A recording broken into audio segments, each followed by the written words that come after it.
Hey guys, it's Maria Park, and welcome to Approach the Nerd for our Charmed After Show spoiler review for episode 16. I'm starting a minute early because I wanted to do a little disclaimer. As I've been telling you guys, like probably all week, I've been sick all week. I actually feel worse today. I'm really, really nauseous. So I'm only telling you this because if you see me just stop and sip tea, I'm drinking mint tea to stop my nausea because I feel like absolute garbage. So there's that. And also, I'm having to use my really fancy camera today because I'm having webcam issues. So hopefully, my camera won't do what it pulled last time. And the reason I got the extra camera, and that is turn off in the middle of the stream because this is a very good episode and we need to talk about it. So I'm just putting it out there that that could happen.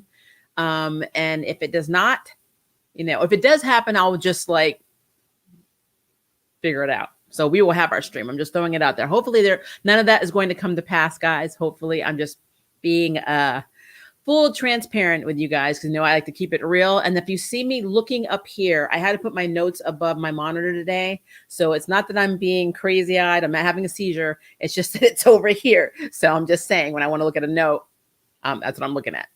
All right. So now that we have our housekeeping out of the way, hello, my beautiful ATNers. Tonight's episode was absolutely insane. I mean, insane. And we literally have had like kind of progression on a lot of fronts in a way. And then we have a hell of a lot of questions. So let's just start with how the parking lot scene. So basically this whole episode to me was like a bunch of horror movies all tied into one, including a damn clown. Disclaimer, there is no reason to ever include a clown in your show. I hate clowns. A clown to me is worse than the Whispering Evil. I mean, the clown could have been the antagonist and I would have believed it. So that clown was messed up. He was just sitting at the table. I mean, I was getting it vibes from that clown, but I'm going to get back to that in a second. So in the parking lot, you see a really pretty blonde walking through the parking lot. She's trying to get to her car. And then, of course, it's every horror movie and serial killer movie we've ever seen. We hear the car alarm go off and then suddenly stop. And then the person's like all nervous. And in my mind, I'm thinking, oh, this is the moment that they're going to grab this girl and she's going to become patient zero. But no, actually, it was Abby. And the person walking to the car and getting in the car was her sister, Waverly. So we finally see Waverly, Abby's sister. And Abby basically kidnaps her in a way because she wants her to help her get Macy's powers back. She needs this thing called the Blade of Clarity, which she thinks that her sister has, but actually her mother has it. And so Abby's trying to convince Waverly, who, basically they don't have a good relationship. I mean, her sister wouldn't even go to court and be a character witness for her. And, the Abby themed episode we had a few episodes back with the, Perfecti. But so basically she needs her help from her sister. And her sister's like, no, why should I help you? And she showed her arm, like, look what you did to my arm. And then she's like, and plus you sent a demon after me, and, but it kind of took Abby like kind of aback. She's like, wait a minute, I didn't send a demon after you. And Waverly actually believed it, which is kind of cool because I thought at first she was going to be like, don't give me that crap. I know who you are. You're evil, blah, blah, blah, blah. But that's when I had a suspicion that something else was going on with her because she actually said, well, if you didn't do it, then who did? And I'm like, okay, something's happening. It's a little shady. So I'm going to stick on their story first, and then we're going to go to Harry and then Macy and Maggie and Jordan, and then the whole thing with Antonio, and then baby Swan. And we'll even talk about the clown again. All right. So Abby finds a tracker, like a demon tracker in her purse, her sister's purse. And so she's like, well, maybe they're trying to get to you through me, my line of work.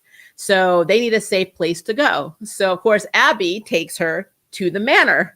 And, right back before that, we've seen Mel trying to figure out how to put an IKEA. That's what I'm calling it, an IKEA crib together. And I love how she's talking about the names of the wrenches. She's like, why is this called Alan? Who is Alan? Why did they name this wrench after him? And like, she's so hormonal and it's so funny to me. And she cannot figure it. This brilliant witch, this brilliant woman cannot figure out how to put the script together. It was hilarious. And, there's a fly that's going around the room. And this is our first indicator that she's getting her time powers back because, she basically just says, well, you just stop it. And the fly stops. And she's like, what? So, she kind of looks at it and then the doorbell rings. And so she lets the fly go. Now, here's my first question of the evening. She grabs the wrench that she doesn't know the name of or origin story of as a weapon as she's walking towards the door. And I'm thinking, you are literally Elsa and Firestorm or / Human Torch combined. Why in the hell do you need a wrench? I just had to throw it out there, guys. I have to find these things. So she has the wrench. She opens the door and it's Abby and her sister Waverly. And Abby's like, she said something I've been saying since day one. I know you guys normally come to me for stuff, but just this once, do you think me and my sister can count on you? And we need a place basically to lay low. And then I love how when Mel fully opens the door, Abby's looking at her like, what the hell? You're pregnant? How the hell did this happen? And then I love the fact that the sister was like, oh, you must be the girlfriend. And Mel's like, I'm not her girlfriend. And then as it goes, as their moments go on, they're in the house and, pretty much Abby is getting the whole story. She's like, oh, was it with, the girl from your future? And Mel's like, I don't know. She said, well, then it's a chance that it could be your English frenemy. And I'm like, oh, they're going there. And of course, the sister starts downplaying her and saying, who would want to have her as a mother? And then they kind of get into it and basically, Abby has a fireball. The sister's using her telekinesis because she's telekinetic to take a screwdriver and pretty much she's going to throw it through Abby. And then Mel pulls a mom and says, I'm putting up with this crap. Both of you are going to different corners. And she uses her freezing power on, I believe it was Abby's weapon. And then the heating power. Yeah. And then her heat power on Waverly. And basically grabs Abby and takes her to another room. And then they get the whole story about what's actually going on. But what I loved about it is when Abby first gets in the room with Mel, she's like, please tell me you're not going to put our child into this contraption, this death trap.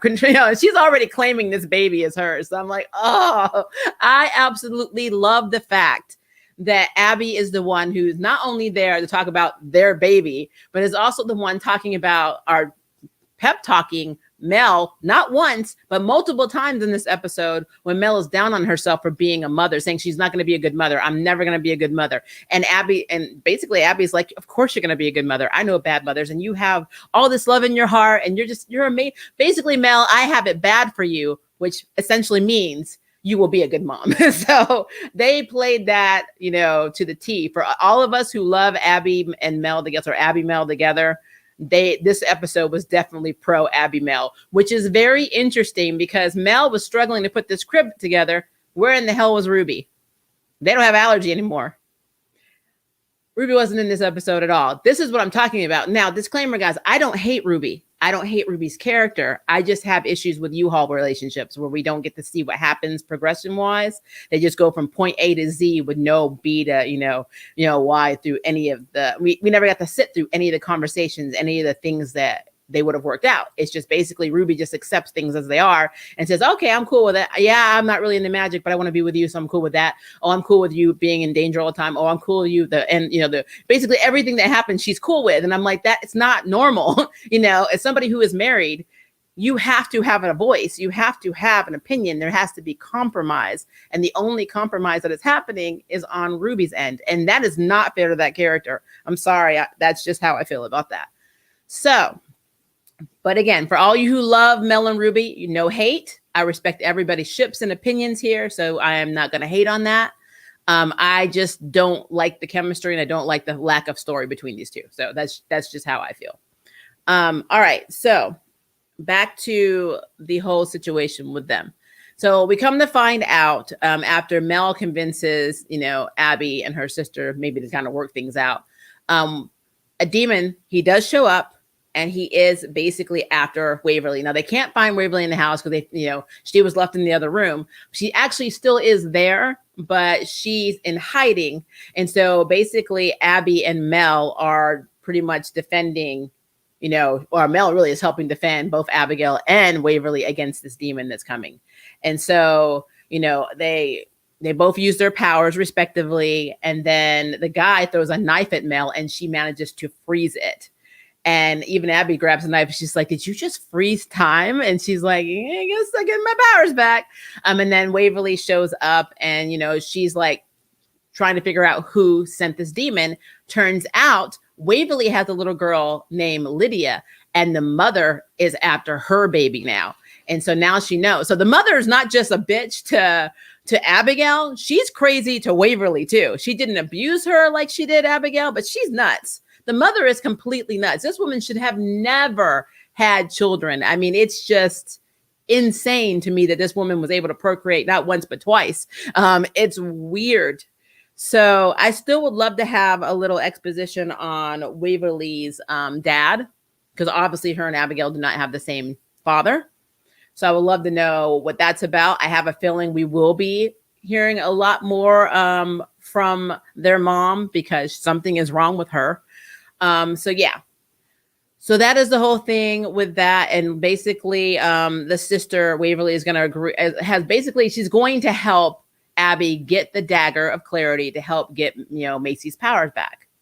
And I love how Mel's like, you're doing all this, just to make amends with Macy. And Abby's like, well, yeah. And I'm like, what she really was saying was because of you. Like, she didn't say it, but you can see how she was looking at her. Yeah, it was really interesting. So I know that Poppy will be around as Abby, at least potentially to the end of the season. I'm hoping that her just saying she's leaving is for the season and she will be back in season 4, because I love her storyline and I love that they're actually showing her family now and all of this stuff. And then her and her sister, they really are like, I always compare them to OG characters. Like, unfortunately, she's kind of like the Cole/Billy of this scenario from OG Charmed, whereas her sister would be Christy, but not evil. So yeah, it is how they incorporated this in. It's just what it is. All right, so let's move on. So first of all, we are very happy that baby Swan is back. But like we've been saying since season 1, we're always like, well, maybe Swan will be one of the ultimate evils. Now, she wasn't the ultimate evil, but for a little while in this episode, they thought she was the whispering evil because, they all go there to try and figure out when this attack's going to happen. It's supposed to happen soon, and they need to try and figure out, how they're going to stop this whispering evil. They have the future data, all of Mel's future board and, and notes and books and stuff to try and go through. And Maggie and Macy are like full on into research. They find this like myth in Africa. It's called the Kuna Ona Mobaya. You know how I am about saying words, guys, but I think that's what it's called. But basically, they learned that the whispering evil is not the virus. It's actually a creature that causes the virus by taking on a human host and spreading the mind disease that way. Kind of like Jimmy, when they gave him the potion where he had the virus, that, he's a great guy. He was able to spread that mind virus. And part of me still thinks that something is tied in with this for some reason, or something they did by making that potion kind of went wrong. But we did learn that the actual whispering, so the whispering evil is an ancient being that's been encased or imprisoned in the Tomb of Chaos for over 20,000 years. But so the whole episode, everyone's thinking, okay, Swan must be patient 0. Then they start suspecting everyone. So Macy and Maggie do the one thing that they can think of to try and get down to the bottom to see if no one's lying, and that is by giving people truth serum. So they're dropping truth serum like a lot. I mean, a lot. So Macy does it to Jordan and it doesn't work on him. And he's like, my name is Jordan Horatio Chase. And she's like, Horatio. So it made it seem like he was actually not effective because he's only supposed to be human. He's not magical anymore with the curse being gone. So why would the truth serum not work on him? So Macy's like, okay, I've cleared you. You are fine. You are obviously not infected, or you are not the patient 0 and you're not the whispering evil. At the same time, Maggie is with Antonio because Jordan basically told her that Antonio was trying to break into safe space. And that he had a crow. No, not the crow, but that was Harry. But he broke into safe space, basically, which I thought was weird because as everything we've known about Jordan as a character, he doesn't do stuff like that. He doesn't, snitch on people. Like, that's not what Jordan does. So I already started suspecting him when he started saying, well, I think it's Antonio. And then when Maggie goes under false pretenses to meet Antonio at I guess it was a cafe, coffee shop, whatever, to slip the truth serum into his latte, when he drinks it, he's basically saying, what are you talking about? I did come to safe space. I didn't break in. I was just coming to look for you because we have sexual attraction, which that's a whole other conversation. And I love how she's like, are you the whispering evil? He said, well, my ex thinks that I am. And I'm like, don't want to know what that's about either. But apparently Maggie didn't like what Antonio was saying. So she overdosed him on truth serum. And so he was saying all the truths. He was literally breaking stuff down that she didn't even want to know. And she had to get Harry to bring pretty much a magical detox for him to try and bring him down. So we know Antonio is not with the whispering evil. So, and I will say, Antonio did say while he was under the truth serum that Jordan was actually looking at him weird, saying like it was my territory and was being an a-hole to him. And so that's a clue too that Jordan is a mess. There was a lot of clues. There was just a lot of clues. They even suspected Harry because Harry has been having these dreams where he's seeing himself as James Westwell, his basically his human form or his human past self. And we all know that James Westwell was not a good person. He is a philanderer. He's just an irresponsible a-hole who is a serial cheater. And he actually died, which I thought was appropriate. He died saving the little girl, I think her name was Molly, of the married woman he was trying to hook up with. So he literally died saving the daughter of the woman he was about to cheat on his wife with. I'm like, James, that is James. It's always so funny to me that Harry's true nature is closer to Jimmy than Harry. Harry's basically the angelic version of his true self. And again, I got to put this out here. Because, Harry talks to Macy and because, he's been kind of keeping her at a distance and Macy's like, he changed. He's not talking to me. He's very standoffish. He's not really communicating his feelings to me and I'm in my feelings, but maybe this is part of his, mortal journey.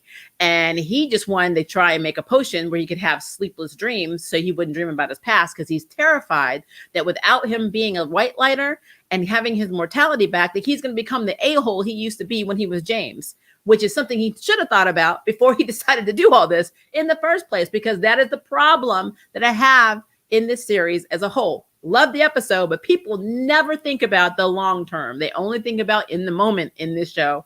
So Harry should have really thought, he should have had a deep meditative thought about every concern he had before he even decided to do any of this, because he can't orb anymore.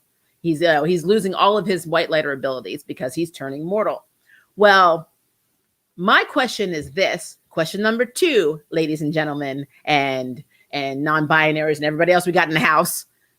So Harry understands who he used to be, but he figured out that he actually died and I guess was chosen to be a white lighter because he sacrificed himself, saving the little girl of the married woman he was trying to get in bed with. And he's like, I even saved a child then. And I'm like, but you still had a whole freaking other family. You have another family. You have another family that you never mention anymore. It came up one time, and I think it was episode 6, season 2, and we've never heard about this other family ever again. Should this not be something else you should be dreaming about? You were dreaming about this whole stranger's kid, but not your own kid that you abandoned. I'm just putting it out there because I don't understand why the writers forgot. I really believe deep down they forgot this plot. They were like, there's something else to you, but there's so much going on in this show. It got so convoluted, I forgot to mention the other family that you abandoned. So just putting it out there in the cosmos, guys, because it doesn't make sense. I'm just saying. But yeah, they suspected Harry, but it wasn't Harry. Harry kind of broke down why he was doing it with Macy, which is what I just told you. So, that eliminated him. So now they're back to, square one. Who is it? At the same time, there's this freaking clown. When they first go into safe space, before everybody's attacked, Macy and Maggie and Harry were trying to get to, basically they were trying to get to the command center. So Macy and Maggie were trying to go and figure out, the whispering evil situation. And of course, Swan's like, oh, they turned the power off. Corporate's not paying for power anymore. And Macy does what she normally does. That kind of makes me upset when how she talks to Swan, because Swan has already told this woman that is her whole life. And she's like, well, we have bigger problems right now than all of you guys not having power. And Swan's like, hold up. What is a bigger than safe space, which is why safe space should have been left to Swan. Swan should be running safe space. They need to take it from Macy and give it to Swan and let Swan work it out, because she actually cares. She's over there consoling all of the people that work there. And Macy's just like, and I understand they're trying to save everybody, but they don't know that. And Swan's like, hey, I'm trying to keep all of these people in their jobs. This is my family. This is my community. And you basically just told me it didn't matter. So I felt really bad for Swan, because that's a repeat of what happened right after Macy first inherited safe space from Julian. So, I mean, like I said, we got a lot of stuff in this episode, guys. So we did see that. And even in the episode where, everyone starts to turn like this clown, and I will mention the clown again in a second, because I don't like talking about the damn clown. Everyone starts turning kind of zombie-ish, basically, superhuman zombie-ish, creepy looking. And basically, so they're all getting attacked, and Macy's holding Swan off. And, she's like, Swan, you can fight this, you love this community, you love this place, and you're one of the reasons that the world is worth saving, which I thought was really sweet. It was a really good way of redeeming herself. And Macy did go on to say, Swan probably hates me right now, but I have to deal with this. So she knew she was wrong by saying it. But I just feel like, I just kind of feel like that whole thing with Swan, it was a sweet scene, her trying to save her. And it looked like it almost worked a little bit, because there is a sweetness in Swan that I think was fighting it. But at the end, unfortunately, Harry had to use his potion, his dreamless sleep potion on her to knock her out. So 3 more things that I'm going to talk about. So we got a kind of a mRNA COVID vaccine lesson in this wonderful episode.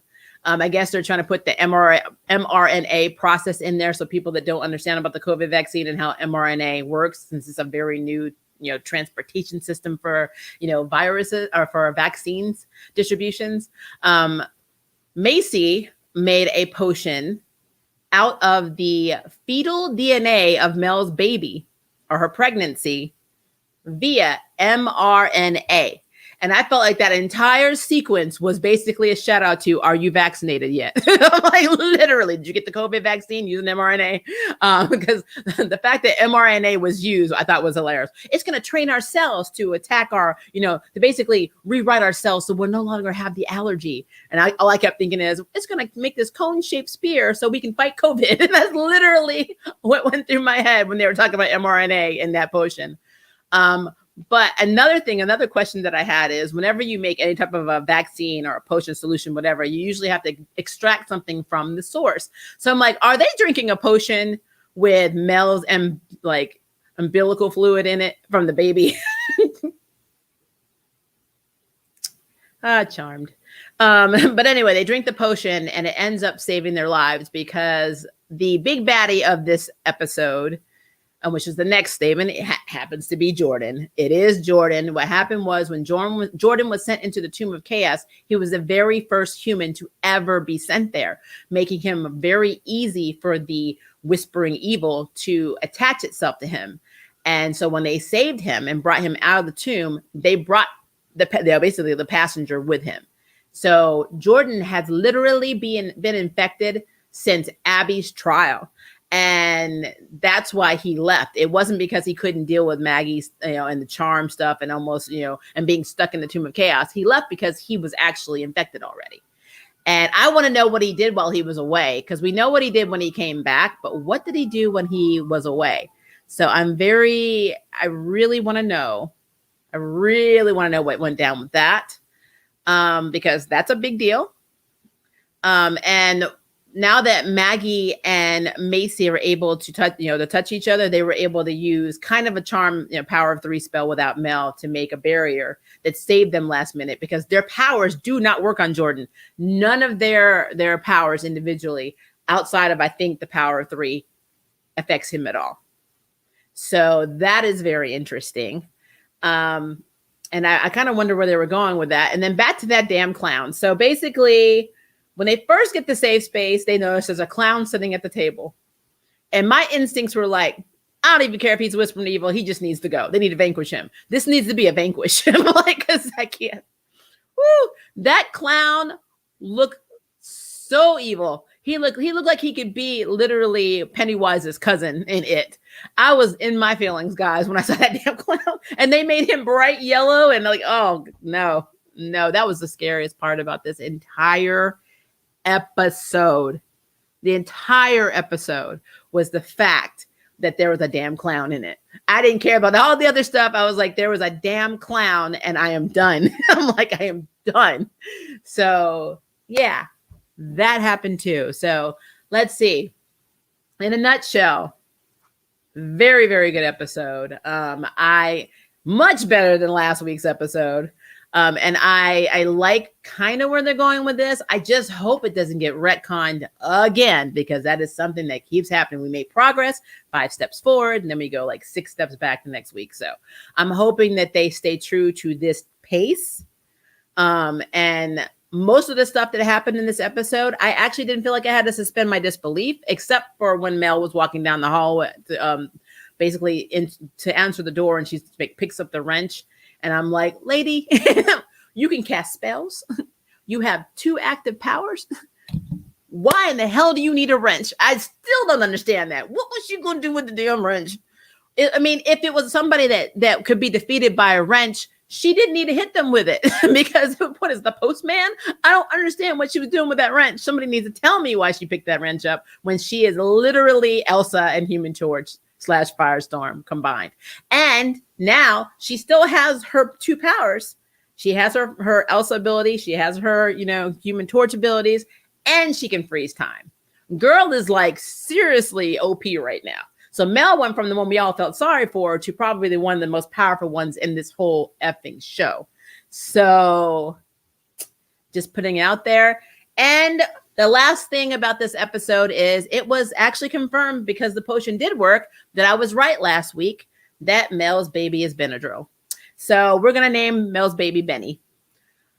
All right. Tea time. I talked for 27 minutes straight. And then I will look at your chats. Thanks for hanging in there with me, guys. Whew. Okay. I'm going to scroll up because I see there's a lot. All right. Do all the basic witches have telekinesis? Waverly and Abby both got the same power. Child, did they not have other witch powers to give the girls? It does seem that way, doesn't it? I don't know. I mean, maybe in this world, those are the basic powers. Telekinesis, maybe telepathy is one. Premonition is one. So maybe the core powers of season 1's Charmed reboot are the powers that do go out to every witch. But on top of that, the Charmed ones get like extra power and a really cool book, that's currently being rewritten. I don't know. Do we just get a really well-written episode every 2 weeks? Is that it? Laugh out loud. I sense a pattern, CW writer. I mean, it really seems that way. I don't know what's going on, but I mean, they were on it this week. So I'm worried about next week. Hi, Nicholas. How are you? What if they bring a clown to be a good clown? Even Ronald McDonald freaks me out. So I don't know if there's a such thing. I love that the clown was the weed man. Yes, I do agree with that. That was, yeah, that was crazy. We met Waverly, OMG. When I tell you this is exactly how I pictured her, it's terrifying how accurate my brain is. Yeah, I was thinking it was either going to be this chick, not the looks, but somebody who acted like her, or they were going to get Waverly from Winona Earp. because she's also British in real life and she has similar hair color to Abby. And I could see them bantering together and talking. So, I mean, I would have been down for both, honestly. But I mean, I'm not disappointed with her sister. I think her sister is very cool. And I love that she has a daughter. So basically, Abby's an aunt. And if everything works out, Abby's going to get the family that she wants. She's not going to have evil mama anymore, but she'll have a sister and she'll have a niece. So that's pretty cool. And she's going to have a baby because she's already effing claimed Mel's baby as her own. And I mean, honestly, we don't know if that's untrue, because in the future, Abby was with Mel and I don't know. I mean, I'm pretty sure she knows who the baby's. First of all, I'm going to say this as somebody in an LGBT marriage. Like, I think it's interesting that everyone's like, and I've seen some comments on this where people are like, no, the baby's Mel's. I mean, Abby's are, oh no, the baby's Ruby's. I'm going to tell you, anatomy wise, the baby's not any of theirs because we don't have the equipment to impregnate each other and ourselves. So there had to have been some other means of impregnation. So I'm just throwing it out there, that neither of these women could have fathered a child. Unless you guys know something I don't, because that's not happening in my marriage. I'm just putting it that way. Yeah, and Nicholas, I hope you're doing well too. I was literally cackling at the clown. Did Charm just bring it to the franchise? I'm telling you, I was like, why are they doing this? But then if you think about the parking lot, you think about the woman being stalked by the evil person, which happens to be a demon. You think about a virus going around. You think about them being in safe space. All the lights are out. It's very creepy. Nobody can trust something. You got some invader of the body snatcher stuff going on. Every little trope, even the people are like zombies. Every trope that we have seen in a horror movie almost was all in this one episode. And I was here for it because I like horror movies. So it was cool. I was completely cool with that. Oh, then we finally got to meet Abigail's sister. I was very happy with that. Mel being a hormonal mess was so endearingly funny to watch. I was wheezing so hard. You know what? That stuff is true. When I was pregnant with I used to cry about everything. Like literally, I would cry over stuff that made zero sense. Like if somebody like pulled up, like if I was going to Taco Bell, because when I was pregnant, I only wanted one thing in life. I only craved a bean burrito from Taco Bell. I ate one bean burrito for lunch, like every day. Like I am not kidding. It was so bad. They even knew I was coming. They knew I was coming. I would go to the drive-thru and they're like, would you like the bean burrito today, ma'am? I'm like, that is really sad. But I would cry when people were like taking too long ordering. So like if they came up and I was behind them, I was bawling. I'm like, it literally was like 5 minutes. You know, today's standard, I wasn't even waiting any time, but I was bawling. If I went to like the grocery store and I couldn't find like I love coconut milk or Vietnamese milk. I go to the Vietnamese store, I get Vietnamese coconut milk. If I couldn't find it or if it was too high on the shelf, I would sit down on the floor and just bawl. I would just cry so hard. So seeing Mel cry over this crib is realistic because I would have done the same thing. And then you have pregnancy brain. So her saying who is Alan and why they have a wrench named after him, I probably would have asked that question too. I used to ask deep questions even when I was in elementary school. If people are starving and hungry, why can't they get turkey from Turkey and chili from Chile? I mean, these are deep thoughts, guys. Just putting it out there. The clown would be a demon. A set of charm ones would vanish. So first of all, the ultimate evil eventually will be a clown in the Charm series. The very last season, the very last episode, Pennywise is going to show up. That's what's going to happen. And then it's just Endgame. Abby giving Mel the tissue box was such a mood. I feel like we only see Abby go soft when she's in Mel's presence. It's so hilariously pathetic. You know how it's that. I love how she was like, she started off saying, please tell me you're not going to put our child in that abominable death machine. And then Mel's like, instead of Mel saying, what do you mean our child? She's like, I'm going to be a bad mom. And Abby's like, oh dear, what do I do? You're crying. You're like, give her tissues. That was epic hilarious. She literally didn't know how to calm her or how to comfort her. But then she started saying like all the right things. I mean, she was the one pep talking Mel this entire episode. You know, you are going to be an amazing mom. Our baby's going to be raised right. So, it's funny. I'm still waiting for the Ruby Abby Mel drama. I swear Abby and Ruby have had no contact since 3-6. She's always absent when we get Abby Mel content. I don't think it's a coincidence. Like I said, I don't. like even in the future that they changed when Ruby went to go see Mel's grave, when they were back, they basically were going in time to get the necklace piece for the source.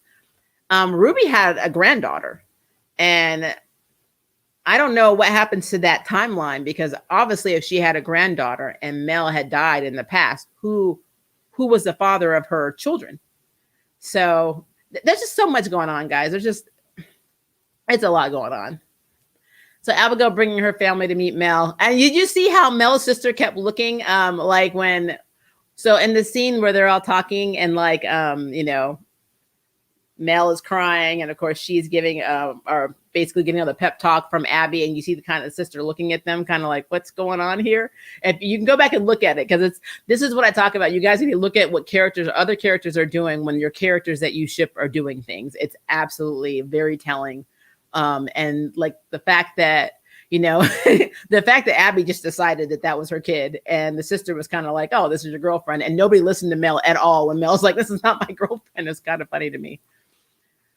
I was like, why don't you all have a magical abracadabra fix-it spell? Exactly. Like I said, I'm still in my feelings about last week. I don't understand. Like we keep talking about time travel. We keep talking about all this stuff. And things like, them needing to put the timepiece or the watch piece to fix the watch for them to get back home. And instead of putting it somewhere in the attic where they were already sitting and talking to each other. Yes, there's 5 years. I get that. But I mean, then you got to look at the fact that all of Mel's data and research was there untouched. If I was like an evil, whispering evil, I wouldn't want people to come here and have like a board of like, think of like Chloe's, Wall of the Weird in Smallville. Why would I have all of this stuff that talks about finding me and how to stop me and just leave it there? So that tells me even if the manor was infiltrated, it didn't get a lot of the stuff in the attic. So if you hid the watch, so, I put the watch in this book over here, or I put it in this drawer. Why couldn't they have done that instead of them put it in a freaking, wall and basically before it's enclosed, and have Maggie have to make me suspend my disbelief, which I couldn't do by using Dollar Tree scissors to get the gravel out to get the caulking is not that weak in a wall. I know this. Where I live, we have brick walls. So I mean, I can't take scissors and just do that. And if something's behind that wall, it's staying behind there unless I have a sledgehammer. So that means that either that mall has the crappiest architecture known to man, or they messed up. So whenever I see stuff like that, and when you're asking about the abracadabra spell, I just chalk it up to they can't do everything right in an episode. They just can't. They really can't. None of them even tried to look for any type of spell in the Book of Elders. They never tried to think of like combining, the magic they've been using with Josefina with theirs. They didn't try any of this stuff. None of it. So yeah, I have lots of issues with some of the things when it comes to magic. And I'm really hoping we get back to the magic of it all, but it's going to be a while. Abby's reaction to Mel being pregnant was the highlight of my week. Her face was just like, you did what now? Yeah. She's like, that was absolutely funny to me. Hi, mercenary. Sorry, I missed you up there. I saw you. Like our baby. I mean, she was coming at that. That was there. She's already assigned that to be her child, her English frenemy, the baby with her English frenemy. I thought that was really funny. And the fact that Abby was willing to have this baby was really funny. I really hope Abby and Waverly progress their sisterly relationship, though. I like that they got some closure and that Mel was the one to bring it out of them. Yeah, well, that's the thing. Mel and Abby are always bringing stuff out of each other all the effing time. And like I said, I don't hate Ruby. I really like Ruby's character. I just feel like she's wasted with Mel because she doesn't make Mel better. She just succumbs to whatever Mel needs and wants. She's submissive. And it's weird because her character didn't start out that way in season 2. She had her own life. She had her roommates. She was very independent. And now it's just basically whatever you need, Mel. I love you, Mel. What? I hate magic. I can't stand it. But for you, I will do it. I will accept everything that you are, and I will never ask you to accept any of my limitations or anything that I need because I love you. That is a very weird and messed up and toxic relationship. And so I don't get it. And I feel very bad for Ruby's character because she deserves more. So this is hashtag Ruby deserves better. And that's how I feel about that. Yes, very can. I love that our baby thing too. I loved Mel and Abby this episode. I love them most episodes. I know so hard. I know so hard it probably won't happen, but us over there here clowning, thinking we will see them together. Yeah, I know. I know. There's a lot of people that hate them together too, which is interesting. I'm just about done with these charm shenanigans. Sometimes I think the girls plus Harry don't have brain cells. Some things could be done so much faster if they use their powers or common sense. I agree. I absolutely agree. I just want to say that they decide to not use critical thinking to make the show go longer. I mean, the episode needs to progress longer. I don't know. I don't know. I really hope Poppy isn't leaving. I hope not either. Mel was so defensive when Waverly called her Abby's new girlfriend. I swear there's no way this is one-sided. Now, well, especially like she was like, I am not. She's like, I am not Abby's girlfriend. And then like, as soon as she started talking about that being her baby, Mel's like, what if I'm a bad mom? Not Abby. This is not your kid. Get over it. None of that. She never said anything to that. I thought that was hilarious. For Macy to have been a scientist, sometimes her common sense is just not that. Who did this to you, Swan? Girl, do a spell. Look into the memories, child. She is clearly unconscious.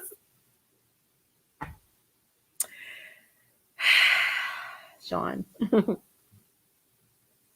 know that's not how this show is written.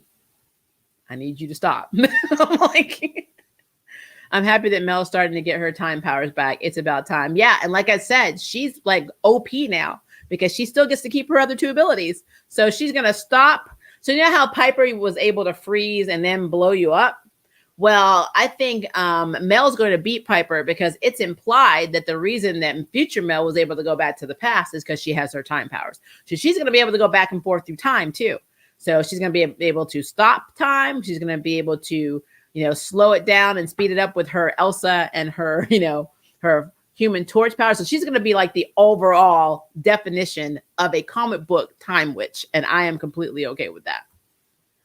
Waverly knew what was up, though. She was like, damn, I see you just trying to get on with them. Yeah, from the moment there. Is this your girlfriend? That was funny. Yes, and I'm super happy about that. Abby giving Mel a pep talk about being a good mom made me cry hysterically. So much growth. Oh, my God. You can just tell how much she cares for Mel. Yeah, she's even doing the stuff with Macy for Mel. She said it with the truth serum. I'm trying to be the person that Mel believes I can be. That she wasn't lying. That's why she's doing all this. So an example, think of what I was thinking. Exactly. If it's just one-sided, then why is she always defending Abby?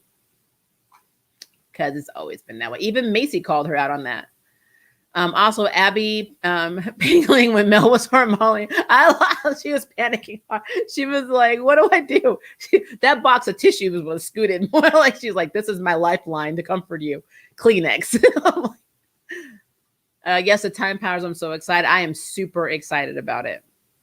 The writers keep teasing us with Abigail, but only keep leaving us with breadcrumbs. I know. And like I said, I'm really hoping that this is not going to turn out to be a thing where it gets retconned. Because, I mean, it's what happens in this show. I mean, we get like super into like ships. Like, honestly, besides Mel and Nico, I was really in with Mel and Jada. I thought they had great chemistry. I was completely okay. Jada had a fascinating backstory. She was a very cool character, and then she was gone. And then Kat is just sad. I think Kat's probably the one that got effed over the most in this entire thing. She lost her store. She didn't have a girlfriend. She had to go away. She had to leave Seattle, and we never heard from Kat ever again. She never came back. And even though she gave the store to Mel for safekeeping, where is the store, guys? Has anyone seen the store in Safe Space? It's gone. So it's just, it's a thing. Out of sight, out of mind. That's basically what's happening. I do think that we're going to see either Josefina or Kevin, or maybe both, now that the world is going to end. Josefina may come back and help them with her poison ivy powers. And we might just get Kevin back because we need transgendered representation from both sides. So we need a trans male and a trans female. I literally think that's what's going to happen. And then somewhere along the line, we're going to have a non-binary somewhere, maybe, possibly. I don't know. But yeah, I do think that is going to open up the door to bring them back, because Jordan is literally free right now, running around Seattle, infecting whoever he wants. So that's going to be interesting. This is exactly what I said in 313 review, but we always see Abby's big character development moments when she's interacting with Mel. This cannot be a coincidence. I refuse. True that. Seriously though, why bring back Jordan to not make him whispering evil? Seriously, no, obviously. And Swan calls back to season 2. Like I said, Swan,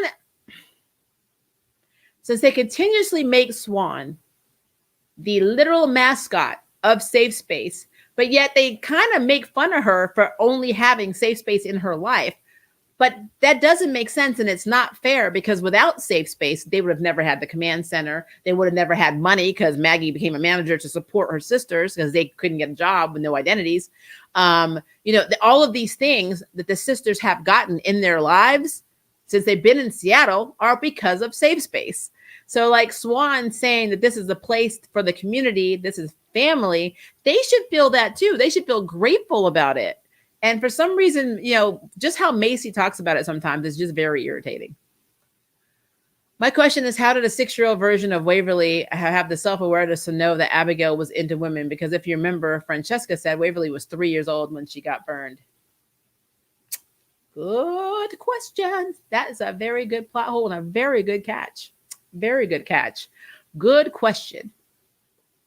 When someone knocked on the door, I was like, okay, which one is going to be Abby or Ruby? I was so glad that it was Abby and her sister. I kind of knew it was going to be Abby and her sister because I knew that's where Abby was going to go.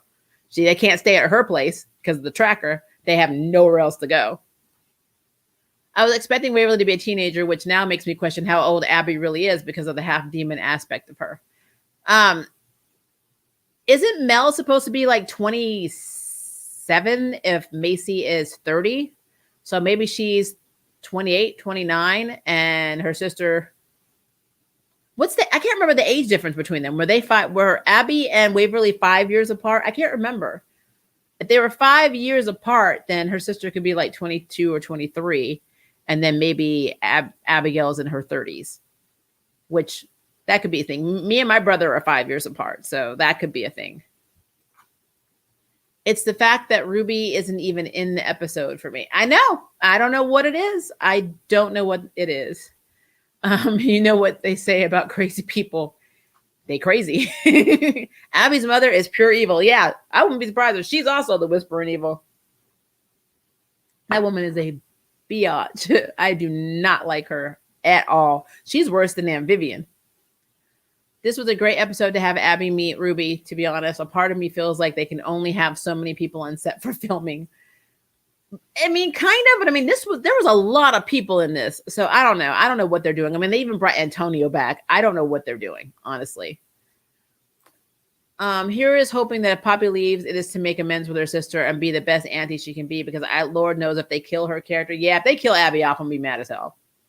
I will be mad. But honestly, for me, Abby makes this show kind of enjoyable because you never know what's going to happen with her. And with the girls and the decisions they make, sometimes it gets a little frustrating and sometimes a little boring. Harry right now, I'm not going to lie to you guys. I love Rupert's actor. I like Hasey a lot. But right now, Harry bores the heck out of me. He's boring.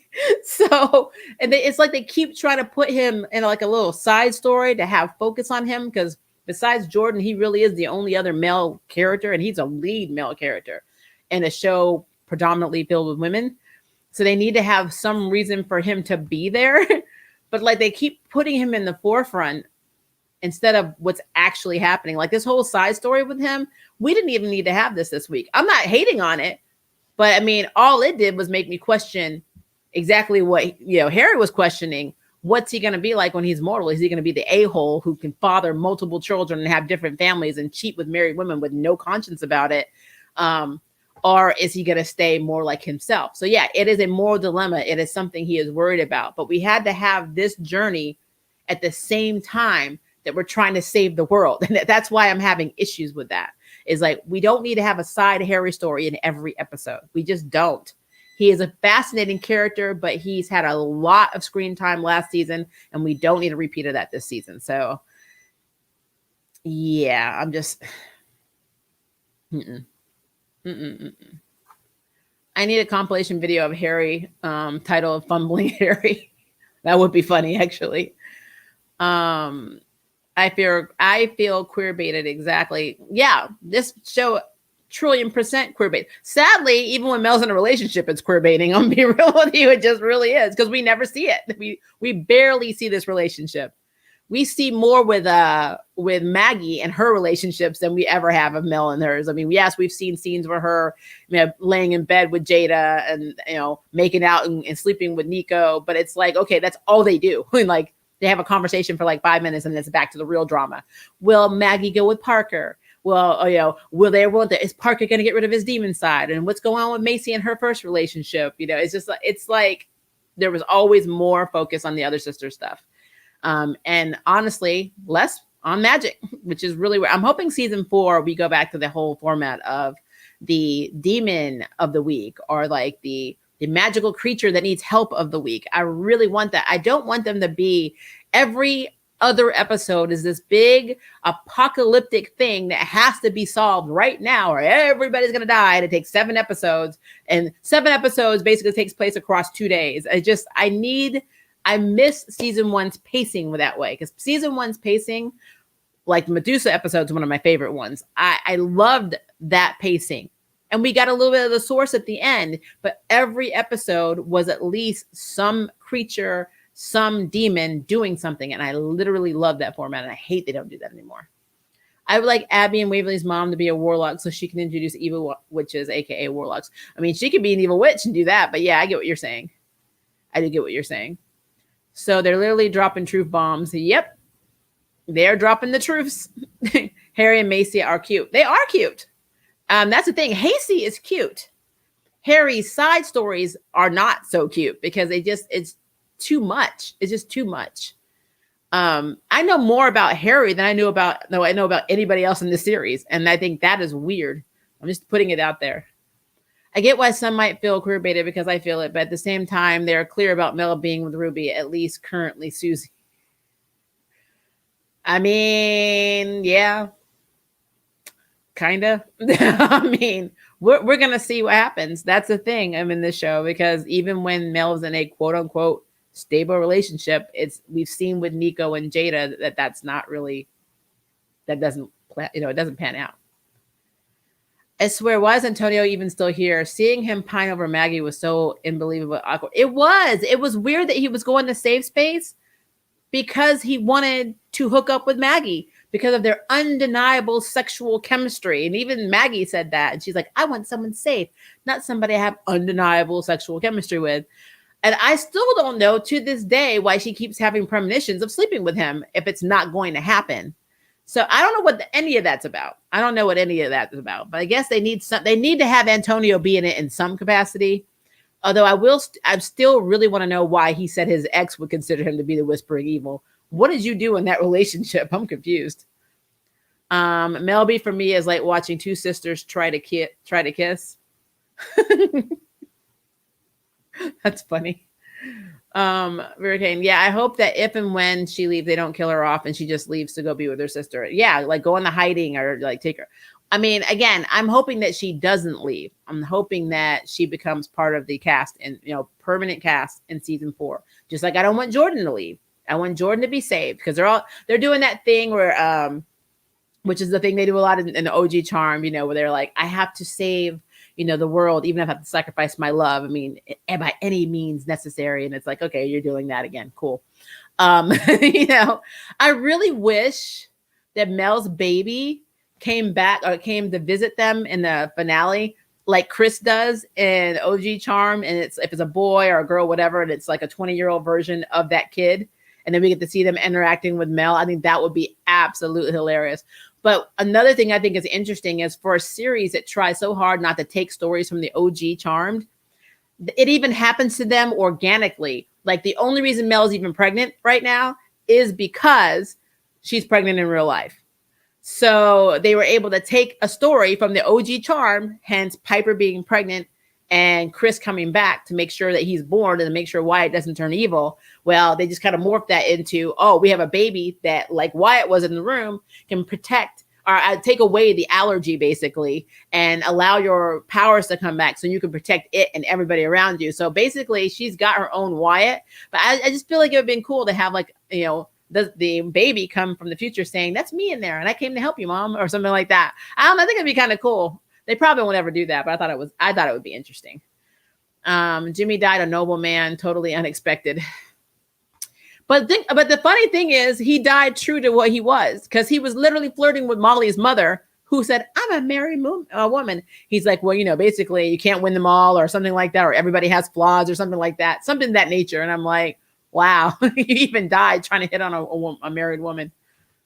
As a gay woman, noticing that there isn't good representation is honestly upsetting. I agree, especially on the CW where they dare to defy. I've been saying that since day one, but we learned our lesson in the 100. With Lexa and Clark, we saw right then, and they've been trying to make amends ever since. But I mean, it's just the closest they've come in my heart right now are Sarah and Ava and Ryan and Joe on Kung Fu. Those are the two couples that I can say, because like for the longest time, people thought Cheryl and Tony were going to be the it, but look what they're doing to them now in Riverdale. So I'm just. Yeah, they got problems. Don't get me started on Nancy Drew's LGBT representation is absolutely atrocious. It is horrible. They have one queer character, one lesbian character on the whole show, and she's the flightiest, flakiest person in the entire thing. Had a very stable, wonderful relationship with a girl that was barely in the show because the writers had her in like every 6 episodes, and then she just dumps her. She didn't even dump her. She just never showed up, and then it's over. So like, it's just. I don't know what the hell they're doing.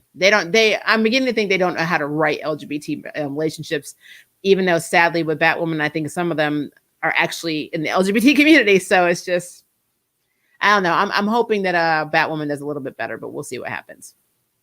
We shall see. Okay. Make sure that because I think I just scrolled up. Sorry about that, guys. Sometimes the chat jumps on me and then I try and jump back and then it smacks me and then it says whatever. So let me move back. And if you guys hear those sirens, I'm sorry. I guess people are setting things on fire. I don't know what's happening outside my window. Okay,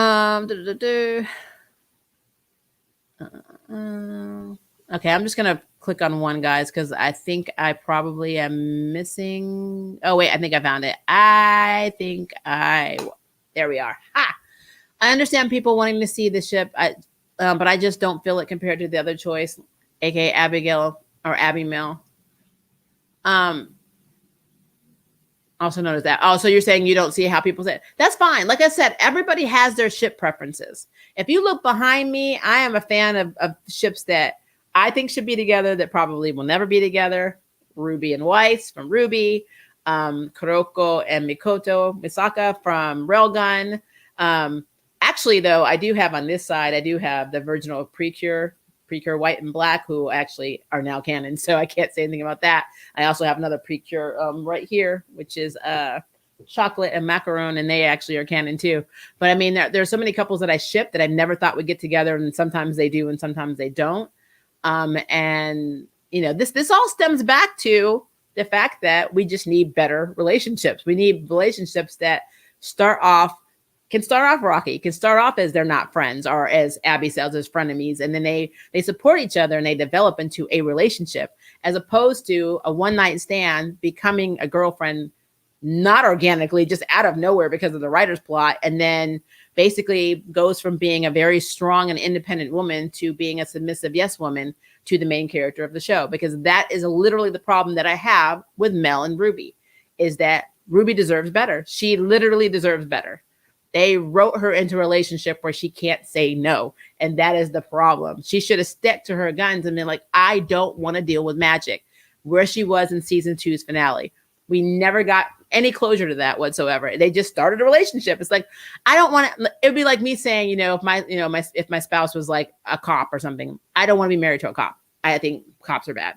And then my spouse saying, well, I'm a cop. And then we're like, okay, so what do you want for dinner? And that's literally how it is. Where do you want to go on our date? Or what do you want to, it doesn't make sense to me, because that's not how you work things out. These are big issues. Mel is never going to not deal with magic. She is always going to be a charmed one. Ruby's going to have to be on board with that. And she doesn't like magic. She doesn't want to do magic because that's not what she went into witchman's protection for a reason. She didn't want that life. And now they just completely retconned her feelings and we're like, but Mel is magical. So what are you going to do? And Ruby's just a yes person. Yes, Mel, I'll support you. Yes, I'll do spells. Yes, I'll do this. Yes, I'll take care of the baby. Yes, I love you. And I'm like, they had a bigger argument over the Instagram girl with the cookies and they do it about actual stuff in their relationship. It's really interesting to me.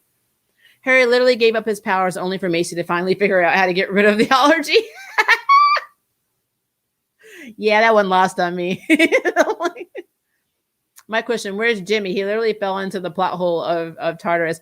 That's what I was saying. Wouldn't it be crazy if the Whispering Evil turned out to be Jimmy and that like they put him back in time and he stayed in the Tomb of Chaos for 20,000 years?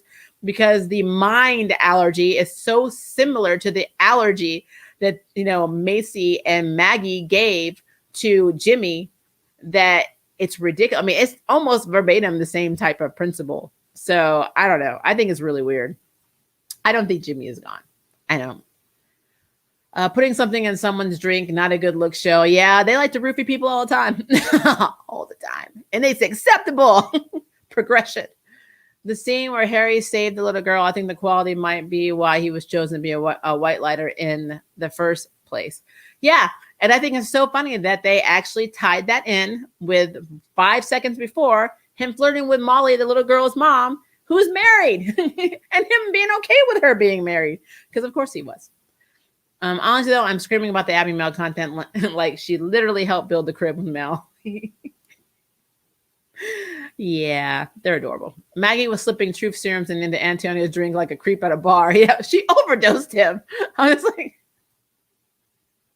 yeah. She's like, she said, it's not that I don't believe him. I guess I just didn't like what he was saying. So your solution was to overdose him on truth serum. Okay.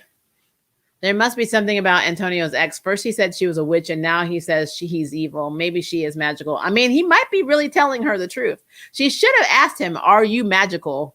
But I mean, she was able to go around him. But if he's an ancient one or something like that, I guess that would negate the allergy too. I don't know.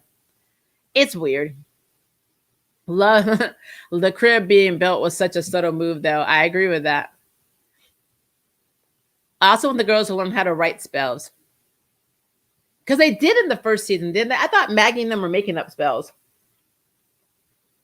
I don't know. I have a vice, like a problem in my life where my tea gets like really hot or cold, and then I don't want to drink it anymore, even though I really need to. Baby, can you heat my tea up?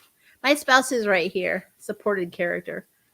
Because I don't feel well. So River had to set all my stuff up for me. And again, my voice is going to go out, and I'm so sorry. I'm just not feeling that great. Girlfriends building furniture together. That is definitely a thing. Give a thumbs up. Yes, please give a thumbs up on the video, guys, if you're having fun. And even if you're not having fun, we need friends. So Harry wanting a sleeping draught, he because he can't stand his consciousness and humanity, something that he's been so eager for is slowly bubbling to the surface because he didn't think it through. He got caught up in the romance of starting a family with Macy and being human and not aging, being able to age with her. That he didn't think about all of the cons of this scenario. Like, what if Macy gets hurt? He can't heal her anymore, and she could potentially die. And then he's going to have to live with the fact that if he hadn't given up his healing ability, he could have saved the woman he loves, or something like that. Or how about don't do it until she's closer to your age, and you're basically in that mode of maybe I want to retire and not do this anymore. Or maybe the world is saved and someday I'll be mortal with you and someday we'll have that life we want and blah, blah, blah, blah. I don't know. It's just really weird. I actually liked how they reused a spell in this episode. The spell they used to contain the infected was the same one they used to contain Abby in season 2. That's true.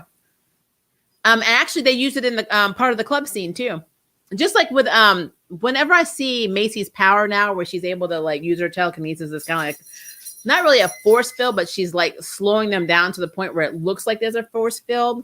In the club scene, it looked like it was green and then it changed to blue. And I wonder what the decision was on that. And every time I go back and look at that, and that was in season 2 where they were infiltrating the, the basically the club where Maggie and Jordan were investigating, and then I think Abby and was it that or Abby or the one where Abby and Mel were going to be like executed on stage, but like either whichever one it was, Macy was able to use this like power to keep an entire crowd of people at bay. But it was like this whole green, like the whole aura of it was green. And then that was the only time we saw that color. And then for some reason it became blue. And I wonder if there's like something to that. It's weird. I don't know why it was a thing, I guess is what I'm saying. Time to face reality, Harry. Yeah, we know that's not going to happen. I'm waiting to hear Macy put Swan in charge of Safe Space. Yes, so am I. I want her to say, you love this place more than I will ever love it, because I don't. So why don't you just take care of it? You can be the executive manager in charge of everything, and I will be a silent voice in the background. Let's see. Just two femmes building furniture together. Hey lady, Twinkies with the mint tea. Hope you feel better. Just came to support you. I won't be able to watch the episode till 11. Sounds good though. I'm sorry, Madam Scorpio. Yeah, I wish it aired for everyone at the same time. I don't know why it does that. I've noticed that some people don't even get it until it's Saturday for me, which is really weird. Macy tried to ask about the consequences of Harry becoming mortal, but her concerns were vetoed by Mel and Maggie and Harry. I mean, yeah, I will give you that, Gemini, because Macy did say, hey, what will happen if, and then they were like, yo, you just got to let Harry do what he wants. And I'm like, actually, you probably shouldn't, because sometimes he doesn't make good choices. So I'm just putting it out there. That's the force field containment spell. Yep. One of my favorites because they use it so regularly. Yep. The allergy is gone. So anticlimactic because the baby is Benadryl. I mean... Benadryl baby. Abby doesn't know the allergy is gone. I just realized. Oh yeah, because she was scooting the Kleenex down. You're right. The box was there, and she scooted it like Mel would blow up or they zap each other.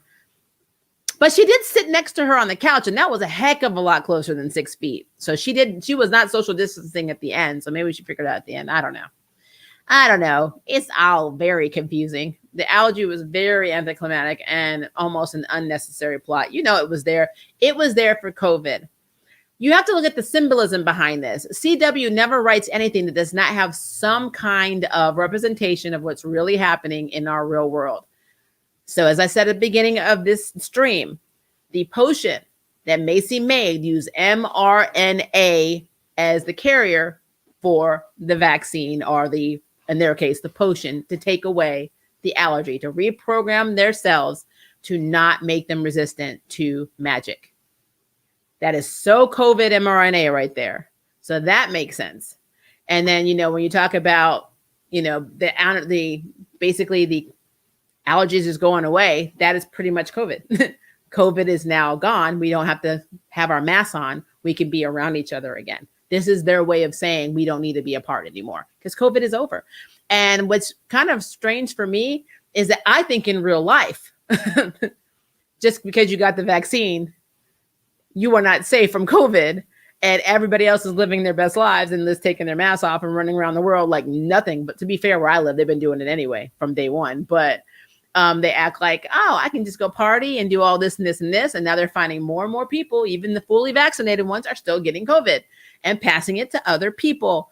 And so this is, to me, the anticlimactic part actually represents real life. So I always look at the underlying meaning of why they put things in these shows, because they do it to make a point. And the whole potion and, even when Maggie said, because Macy's like, oh, it could be days or weeks before it's over, which is what they say about COVID. And Maggie's like, well, that's anticlimactic. I just took this vaccine and it's not, it's not working instantly. That's such a COVID stuff. All of this is COVID referenced. So yeah, I get what they were doing there. They got rid of the allergy like it was minor convenience, and it literally used to be the whole plot. Yeah. There was no safe space in the future, so having no power was the least of her worries. I mean, true. But Swan doesn't know. And that's a thing. There's a way of talking to Swan without sounding like you don't give a crap about the fact that her entire universe is safe space. Her life, her family, her friends, her job, everything that Swan loves is in that building. Sad or not, That is her life. So by you saying you got better things to talk about and you're the person that owns the thing that she deems the most important thing in the universe, and she doesn't know about magic and she doesn't know about the end of the world because you're not transparent with these people.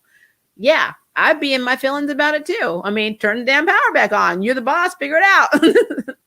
I blame the perfecti for everything. I blame them for mostly everything. I agree with that. Not the, what is it? Janelli, I knew called it. Not the vaccine. I mean, yeah. The vaccine is pretty much inspired by COVID in the real world, and it's basically Benadryl, baby Benadryl. Okay, until he took the truth serum. Who even is Ruby? Like, seriously, Mel didn't even mention her. She did not. She didn't even say, I already have a girlfriend. She didn't. Like, Abby was the one that says you're a partner from the future. She didn't say anything. I thought that was funny. No, I blame the Guardian. She's the one who told them to put the source in the tree. That caused all the problems. True. I mean, the perfecti would never have been awoken had they not done all that. And they wouldn't have had the magical COVID allergy. I mean, yeah. Exactly. When I saw the clown, I didn't understand why they paid no mind. I mean, I would have been that. Look, this is how it would have gone if Maria was a charmed one. We would have walked in, and then I would have said, "Hey, Macy, hold up. What? Where are you going?" I'm going over here to vanquish this damn clown because he's got to go. We cannot carry on with this until the clown is gone. Like, I'm putting the clown in the tomb of chaos. S3 literally was blame it all on the charmed ones. I mean, yeah, you're not wrong. Okay, but I will say at least they had a logical solution with viewing the security cam footage. True. I mean, Macy's smart. She does use critical thinking skills that she's always used in season 1 and most of season 2, in season 3 sometimes, but not all the time.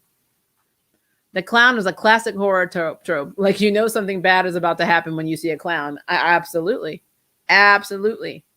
It's like when you see people looking outside their windows or on their security cams and there's like a clown staring in their driveway as a minority. I'm like, I'm telling you now, you don't want to be at my door. I'm just putting it that way. You're not going to make it out of here, Buster. I just hope that we don't have to vanquish Jordan because that will hurt and he doesn't deserve it. That boy's been through too much. I will be in my feelings if they get rid of Jordan. I will be in my feelings about that. Because you're absolutely right. He has done so much for the he's done just as much for the charmed ones as Abby, if not really more, because he's also been their therapist. He's been all of their therapists, and he didn't get paid for it. He was given free, like literally whole free, like therapy sessions for every one of these people, even Harry, and was not compensated. That's I give it a pass because this all came from Julian's aunt infecting the tree. Mercenary. I understood them not wanting to lock the chamber up. Yeah, they didn't want to. They were caught in a very hard place. But again, like with Vivian and all that stuff, there were so many things they could have done before it progressed to that level. And I never understood why they didn't. Like the choices that were made. But, you know, in my season 2 reviews, I talked about all that. So I won't rehash it here. But they made a lot of choices in season 2 that could have prevented them from even getting to that point. And that's more of a writer's issue, not a character issue. But it's just, they plot hold themselves, basically. And then they put themselves in a corner where it was they had to make very crappy choices to literally get out. Harry portaled in this episode. Maybe he took our advice from last week, clearly running a marathon and doing it, bro. I know, right? Why can't he just get a marble and be like, I'm going to put it in the mall. Nope, I'm going to go run from safe space to the mall. Oh my gosh. LB retire. It'll be a retreat of the Galvin storyline repeat of the Galvin story from season 1. I hope not. Galvin was a cool character. It's weird how it's okay for magic beings to use magic true potions on humans without their consent. Yeah, it's really weird, actually. I don't get that at all. Mel got her time powers back, though. I am, again, super excited about that. We already knew because the future version of herself said it was going to happen. We knew it was going to happen, but it did happen. So I am completely okay with it. Now I need to see how she utilizes it. If she has the baby, is she going to use her time abilities to go in the future to bring the baby to her future self? Because I don't think she's going to keep the baby in the past. So I want to know. I need to see how their future plays out. Like who who is the other parent of this child? Who is the partner with Mel in raising this child? What is this child? Why does it have all these abilities? I mean, she's basically giving birth to Wyatt. So I need to know what is going on with this kid. I really do. I don't know why they didn't focus on containing the infected. They literally just left Swan there unattended. Yeah. I mean, you're not wrong. I don't know. I don't know. I want to know, but I don't know. Okay, I think I already saw that one. Sorry, it went to the beginning. 1 second, guys.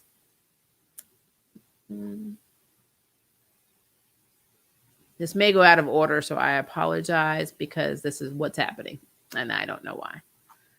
I feel like this might be the end of White Lighters. I mean, yeah, if Harry was the last White Lighter, then there's no one protecting witches. So, yeah. It was when they rescued Mel and Abby. So I must have missed that.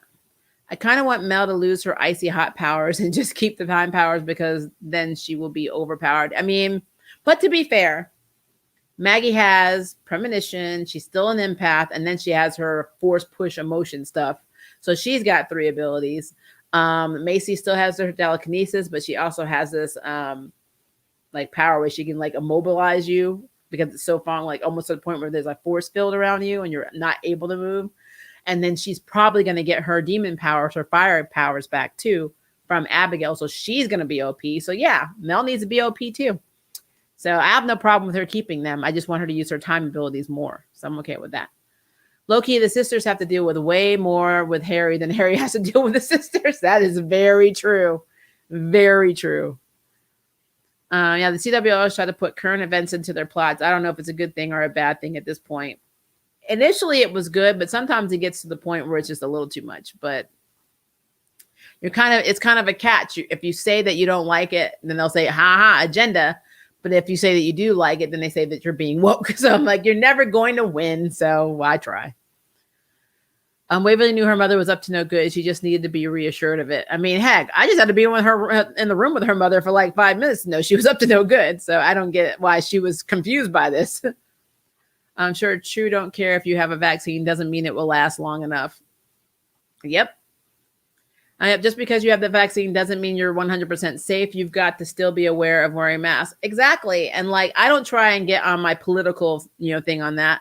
I have not gotten the vaccine because I have an autoimmune condition. And I have even been told by my doctor that because of how my red blood cell count is, it's so low that even if I got the vaccine, it wouldn't work. I'd probably be like 2 to 5%, effective. Plus, I run the risk of it doing something long-term to my already, current medical condition. I don't need to get sicker. So that is my problem with the longevity of this vaccine. We don't have enough data for long-term effects. So whenever I see things about people that are putting out, you need to get the COVID vaccine. And again, this is not me telling you what to do. It is your body, your choice. I've always believed that. I'm not going to put you down for doing that. If you feel comfortable with this, that is you. But I like to go by data. And there's not a lot of data for people with medical conditions like mine and the long-term effects of this vaccine. You cannot tell me that I won't experience side effects a year from now, 2 years from now, 5 years from now, that will make my already, current condition a lot worse. So that is my hesitancy. But I also I practice social distancing. I don't go anywhere. I keep my mask on. If I have to leave the house to go to the doctors and the grocery store, that's literally everywhere I go. If I go to the movies, I go to the drive-in in my car, away from everybody else. I don't use their facilities. I don't get concessions from them. I stay with my family, in my car. And that's it. That's the extent. Everything else we do from our house. We stream, we have parties if we have a party with people, it is through Zoom. I mean, we have lived in our house for over a year and a half. Do I like that? No, but it is how we stay safe and it's how we keep other people safe. So it's interesting that we're always like arguing about this vaccine and the science. We trust the science, but the science is not 100% complete because we don't know what the long-term effects are. So it's hard. It is very hard. I don't know. Never wore the mask, not getting vaxxed. I've not been sick with something since 2013. Like I said, that's your choice. I personally, I catch everything. If it's a cold, if you sneeze in my direction, I'm gonna sneeze. So I put my mask on, I do the double masking, and I try and keep others safe because I don't know what your body, like what your immune system is like. Because just because you've been healthy your entire life doesn't mean you can't have an underlying condition that can make you very susceptible to getting this and then not doing well with this, disease. Because I mean, at the end of the day, there are people that have died from it. So, and there are people that have died from the flu. There are people that have died from all kinds of things. So I am very cautious with other people's health as well as mine. I don't want to have that on my conscience that because I coughed on you, you may get it. And then, I just don't want that. I can't do that. But again, and this is not me judging anybody that is living their own lives. That's you. And that's your choice. That's the one thing that's supposed to be good about this country is we're supposed to have free will. And I don't know how long we're going to have that, but we're supposed to. So we'll see. How would you all feel if the Guardian was Prue from the OG show? I would absolutely effing love it because Prue is my favorite charm one. I would love Prue to come back. I don't know if she will, though. Oh, my God. Abby literally negged Mel on about the true future of this entire episode. And Mel did nothing to counter it. She just said there like, this is 313 all over again. Yep. She did not deny. She only denied, I'm not her girlfriend. That was literally the only thing she said. Nothing else. There was nothing else. The stupid Guardian, all her fault. I would have been like, out. The charm wants to be out Guardian while you bring Prue or Piper or even Phoebe. Actually, never mind. I know they'll never bring the OG charm into this series because the actresses don't want anything to do with it. They're not very happy that they made it, so they're never going to be. I know that Shannon Doherty didn't have a problem, but I know that Holly did, Rose McGowan did, and Alyssa Milano. They all had issues with this series, so they are not going to come back because they're not being very mature about it, in my opinion. This was like Who Done Did It, Scooby-Doo. It was like Scooby-Doo with a bunch of little horror tropes tied in. Maria, are you going to do a full season review of each season after rewatching and binging through? Yep, I did it for season 2. I'm going to do it for season 3. When all of season 3 is done, we are going to talk about all the stuff about season 3 and then a theory video for what potentially could happen in season 4 because it's what we do. It's what we do.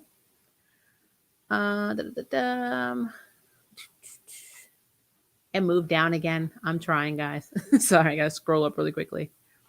I feel like the show just 86 the idea of consent in general.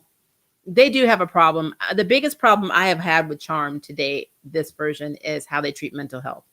They're good with it when it's Maggie, when she has anxiety attacks and her anxiety and depression and whatever. They're good at dealing with that, but nobody else can have a problem outside of the main 3 girls and Harry, or it's deemed like a joke. Like, honestly, when Abby was talking about ending her life and it was like, this girl is talking about killing herself and you're like, get over yourself. I mean, I'm like, that to this day, that whole storyline, even if it hadn't been Maggie, if it had been Swan or anybody else, I still would have said the same thing. They are failing when it comes to talking about how to deal with mental health issues, because that is a big deal, especially when you got people sitting at home during COVID and can't leave their house and they live alone and are already depressed or have anxiety. And then you have a storyline where you're basically telling someone to get over it. Yeah, I didn't like that at all. I want Mel to have a baby girl and name her Marisol. Which is fine. She can name the baby Marisol as long as she's nothing like Marisol, because Marisol is not. She has not proven to be that good of a person, to be honest with you. I don't know how they're going to incorporate Mel's baby into the show. That is truly a mystery to me. I think the baby's going back to the future. Plot twist: the baby is Parker's.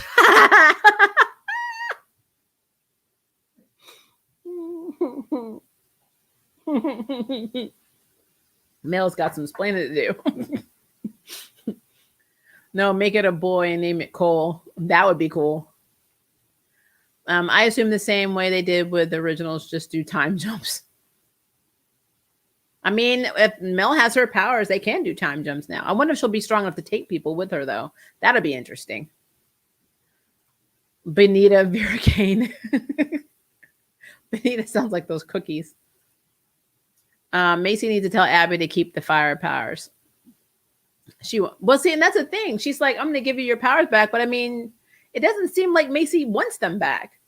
So why are you mad about it? It's literally like Abby said, I pulled them out of the lost and found. You didn't want them, so I took them. I don't know. It's weird, guys. It makes it feel like you missed an entire series of things. I agree.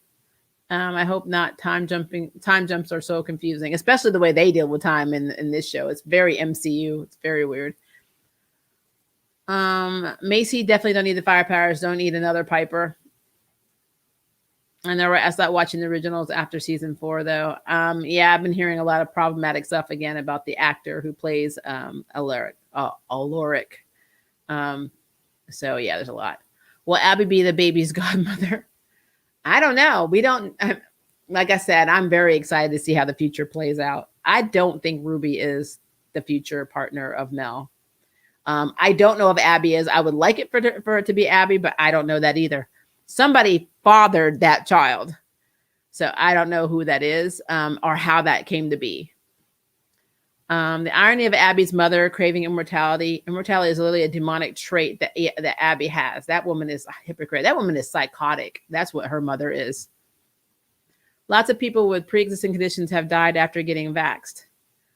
Yeah, I mean, like I said, I don't know like the conspiracy theories on this vaccine. I just, in terms of how I understand science and how mRNA is very new, we don't have enough data that will show 100% that there's no side effects in the long-term effects and the long-term, of things that people with pre-existing autoimmune or any other conditions will not be affected later on. Because I mean, now every time I look at the news, I'm seeing things like with the vaccine, with the younger generation is causing them to have their hearts swell up, or they're getting mitochondria and things like that. And I'm like, these are things that you would think they would have known, but they didn't because they haven't had time to test it on, I guess, the young adults, so 30 and under.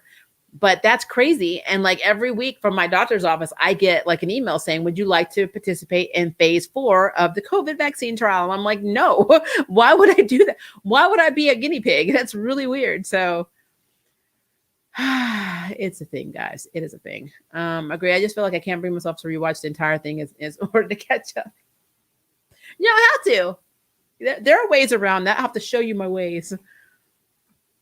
I always appreciate the good hypocritical villain, Susie. True that.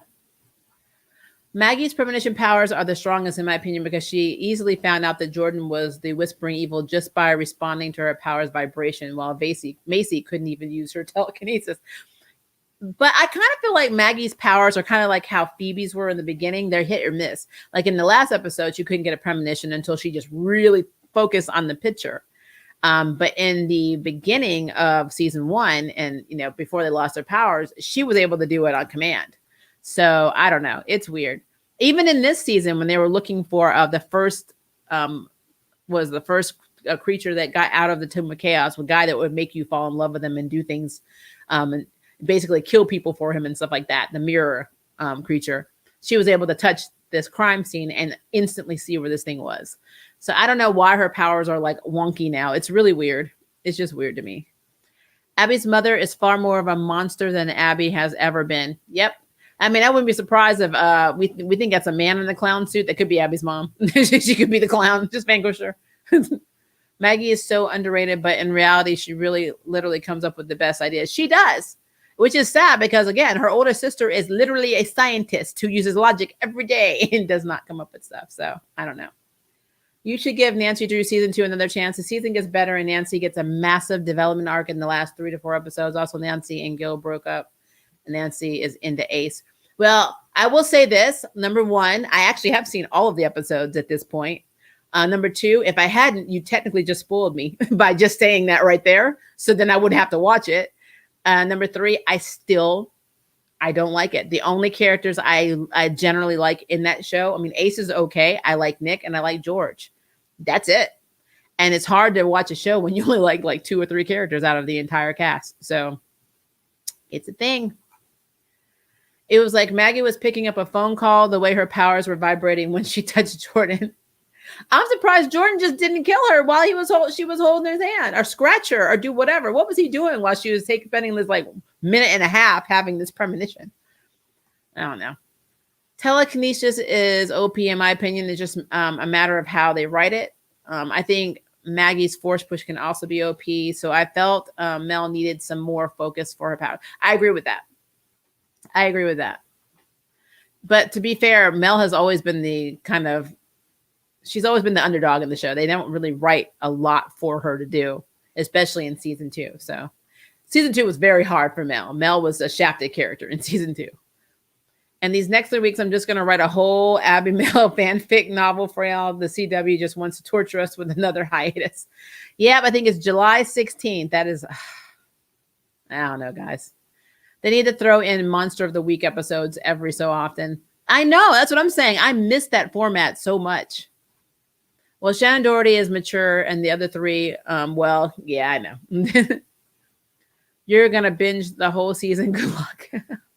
I got you, Blue Savior. It's fine. It is fine. I got this. I don't even have to binge the whole season. I just have to watch my previous reviews. See, you don't know who I am. I say what I need to say in those reviews and then we recap. So it's fine. I don't know how they're going to wrap Poppy's character if she's actually leaving because she's literally only in one more episode. I don't want to think about that. If we found out later that Abby's mom was helping the faction the entire time, I would not be surprised because she is so evil. She could be best friends with Aunt Viv. Yep. She's worse than Viv. They aren't. Yeah, they probably aren't. Have the guy who played Cole in OG Charm play the Guardian. He said he would come back. They just need to invite him. I hope it's one of those things that she's able to come back later, Susie. That would be cool. Shannon actually gave her blessing to the new sisters for the reboot show and even defended them while the other 3 actresses from Charm were offending the new cast. Yeah, they, like I said, they're in their feelings. But I mean, honestly, I think they're hypocrites in the OG show because as much as I love OG Charmed, the actresses themselves used to fight non-stop behind the scenes every effing season and did not stop when Shannon and Alyssa were no longer working together. It got worse because Rose McGowan didn't like Alyssa. So like she was fighting with her, so basically Prue's replacement was fighting with Phoebe too. Let's put it that way. So, I mean, if you have like this toxic environment where all you do is fight each other, why in the heck would you want to work together again? Why would you be in your feelings about this? I don't understand that. So I don't know. It's crazy. Well, you are so right about mental health dilemma. I think I went off about Mel's reaction to finding out Ellie was suicidal. That was dealt with so wrongly. Yeah, I was definitely in my feelings about that. It was wrong. I'm in my feelings whenever they do that to anyone. I mean, mental health issues, that is a big joke and is not something to make fun of. And I did not appreciate that at all. Sorry to elaborate. I don't think they're going to have a good wrap up for Abby. Probably not. I mean, if the CW history has proven anything, we get one good episode, and that was probably this one. And then we get nothing. The next 2 are just going to be crap, but we'll see. Yeah, I really got into my feelings about how they treated the self-harm plot line. Yep. I've seen a fair amount of people be worried they'll decide to go with a bury your gays trope. And I mean, it wouldn't be the first time. 100. Clark and Lexa.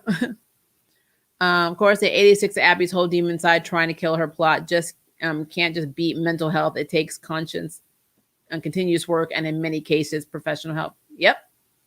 Absolutely. And if somebody is crying out for help, which is something that's very hard for anyone to do in that situation, and then you just say, get over it. I mean, it's just like, oh, why didn't I think about that? And all of the other millions of people that are currently in therapy. Abby's mom will probably be the season 4 big bad. I'm ready to see a real big bad School of the Charm ones on what real evil looks like. Yeah, because they keep having apocalyptic things, and it's very weird. I will be a mess on that stream. That will be a hard stream for me. That might be a complete 1-hour rant. Did anyone else realize that Abby called that baby hers so much it was nice to see? Yeah. She called it hers. Like, I love she's like our baby in the deaf contraption. I loved her telling Mel that she was going to be a wonderful mom. I mean, that should have been Ruby's job. That's what I'm saying. That should have been her girlfriend's role, telling her she's going to be a good one. That's not even a conversation Mel had with her partner. So it's weird. I thought it was going to be Fenric. Fenric would have been cool. Abby's mom would be more terrifying than Fenric. I have to agree with that. All right, I'm going to do a couple of more because we're over an hour and a half. And whatever I don't answer, please copy it and paste it in the comments so we can continue this conversation.